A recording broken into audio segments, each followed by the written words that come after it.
Bismillahirrahmanirrahim. Assalamualaikum warahmatullahi wabarakatuh.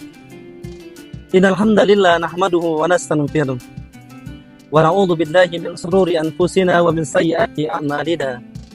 May yahdihillahu fala mudilla lahu wa may yudlilhu fala hadiya lahu. Asyhadu an la ilaha illallah wahdahu la syarika lahu wa asyhadu anna Muhammadan abduhu wa rasuluhu la nabiyya ba'da. Allahumma salli ala Muhammad wa ala ali Muhammad wa ala alihi wa ashabihi wa man tabi'ahum bi ihsan ila yaumiddin. Bismillahirrahmanirrahim. Ya ayyuhalladzina amanu kutiba alaikumus shiyam kama kutiba alal ladzina min qablikum la'allakum tattaqun.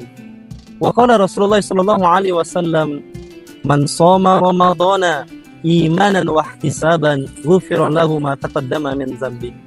Shadaqallahul azim wa shadaqa rasulul karim. Sahabat Furqan yang dirahmati Allah Subhanahu wa taala. Segala puji bagi Allah yang telah melimpahkan rahmat serta barakahnya kepada diri kita.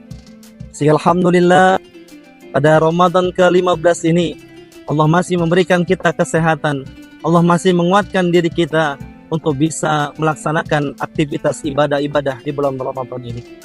Salam beriring salawat pun tercurah kepada junjungan kita Nabi besar Muhammad sallallahu alaihi wasallam, yang mana atas perjuangan, pengorbanan, tetesan darah serta keringat beliau kita pun bisa merasakan kenikmatan iman dan kenikmatan Islam.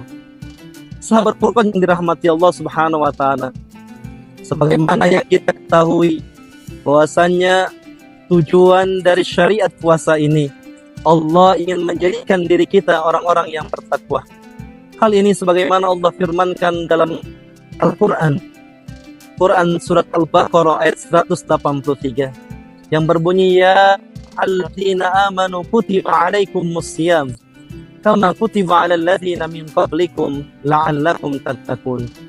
Yang artinya, hai orang-orang yang beriman, diwajibkan atas kamu berpuasa sebagaimana diwajibkan atas orang-orang sebelum kamu, agar kamu menjadi orang yang bertakwa. Allah memerintahkan kita berpuasa bukan hanya sekedar menjadikan diri kita takwa secara pribadi, tetapi Allah Subhanahu wa taala ingin menjadikan diri kita dengan puasa ini menjadi pribadi-pribadi yang takwa secara sosial.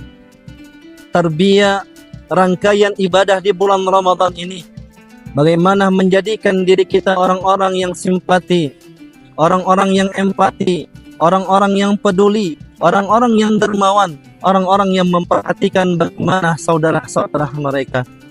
Sebagaimana hadis Rasulullah sallallahu alaihi wasallam, siapa yang dia memudahkan urusan saudaranya, maka Allah akan mudahkan urusannya dan akan Allah berikan pertolongan kepada hamba tersebut. Wallahu fi aunil abdi ma kana al-abdu fi aunil akhihi. Demi Allah, sesungguhnya Allah akan menolong seorang hamba selagi hamba tersebut membantu meringankan beban saudaranya.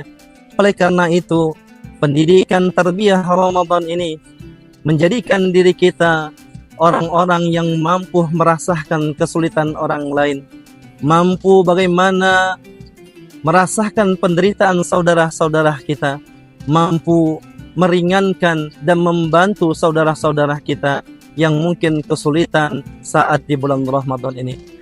Momentum Ramadan, mari bersama kita menjadikan diri kita berpastabikul khairat, berlomba-lomba di dalam kebaikan untuk bisa meringankan saudara-saudara kita.